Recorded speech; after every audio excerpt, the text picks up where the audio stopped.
Assalamualaikum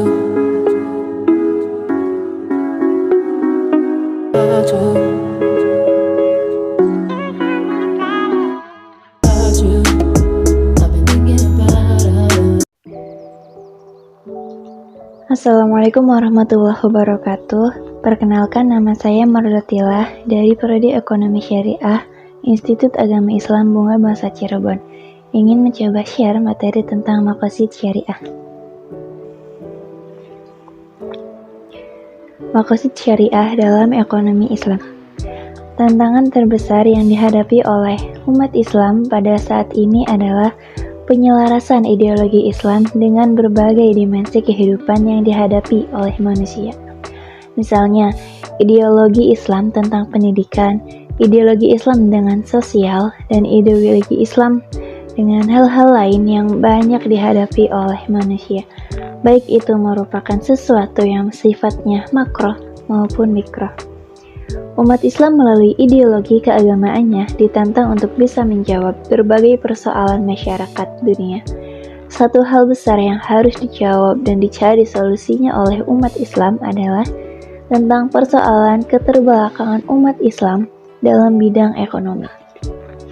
Dalam hal ekonomi, jika umat Islam dibandingkan dengan dunia barat, bisa dibilang umat Islam masih kalah dengan mereka.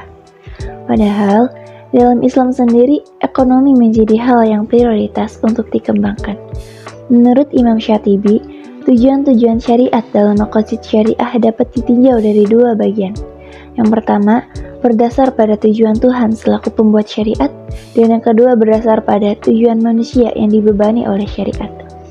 Pada tujuan awal yang berkenaan dengan segi tujuan Tuhan dalam menetapkan prinsip ajaran syariat, dan dari segi ini, Tuhan bertujuan untuk menetapkannya, untuk dipahami, juga agar manusia yang dibebani syariat dapat melaksanakan dan agar mereka memahami esensi hikmah syariat tersebut.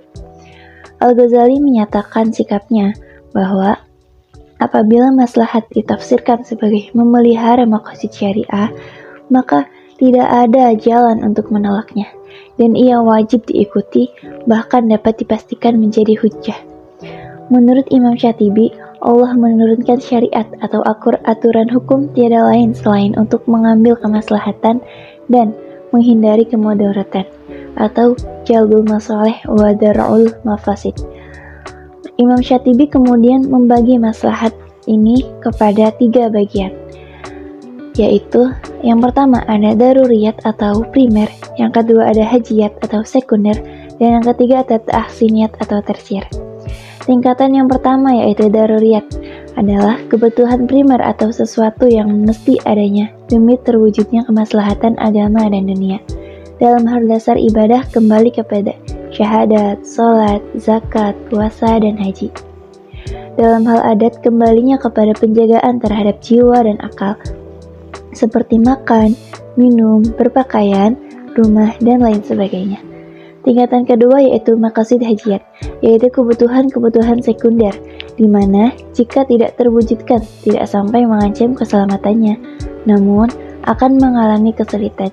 Contoh jenis maqasid ini dalam bidang ekonomi Islam misalnya mencakup kebolehan melaksanakan akad, yaitu akad mudharabah, akad muzara'ah, dan masakat dan musakat dan bai'is salam, serta berbagai aktivitas ekonomi lainnya yang bertujuan untuk memudahkan kehidupan dan menghilangkan kesulitan. Selanjutnya tingkatan ketiga yaitu tahsiniyat, ialah tingkat kebutuhan yang apabila tidak terpenuhi tidak mengancam eksistensi salah satu dari 5 yang telah disebutkan tadi, dan tidak pula menimbulkan kesulitan.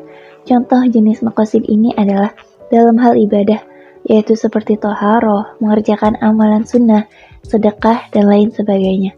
Dalam hal adat yaitu seperti kesopanan, etika, adab dalam makan dan minum, dan lain-lain. Dalam hal muamalat yaitu seperti larangan menjual barang yang najis dan haram. Selanjutnya yaitu maqasid syariah sebagai paradigma ekonomi Islam. Dalam perspektif syariah, alasan mengapa seseorang berproduksi dan mengapa harus terlibat dalam kegiatan-kegiatan ekonomi adalah sebagai upaya untuk menjaga kemaslahatan. Aktivitas ekonomi, baik itu produksi dan konsumsi yang didasarkan pada maslahah, merupakan representasi proses meraih sesuatu yang lebih baik di dunia dan akhirat. Segala tindakan ekonomi yang mengandung maslahah bagi manusia tadi disebut dengan kebutuhan atau needs yang harus dipenuhi.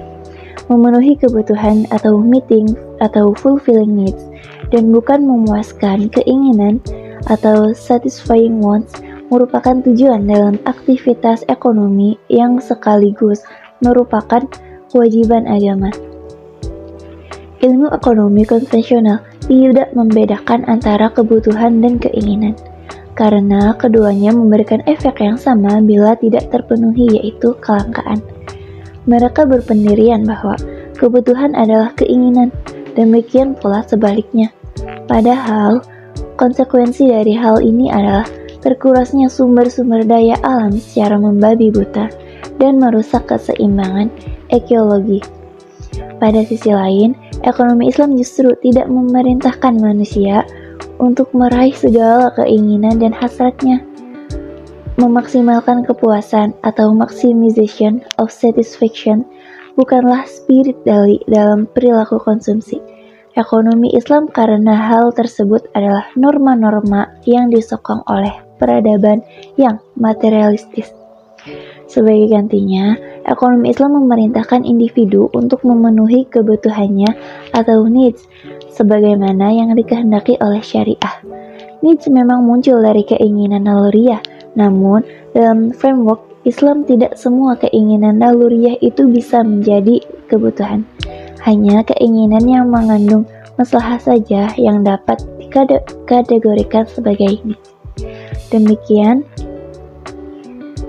pemaparan materi sedikit tentang maqasid syariah, semoga dapat menjadi pelajaran dan bisa diambil hikmahnya. Kurang dan lebihnya mohon maaf. Wallahul muwaffiq ila aqwamit thoriq. Wassalamualaikum warahmatullahi wabarakatuh.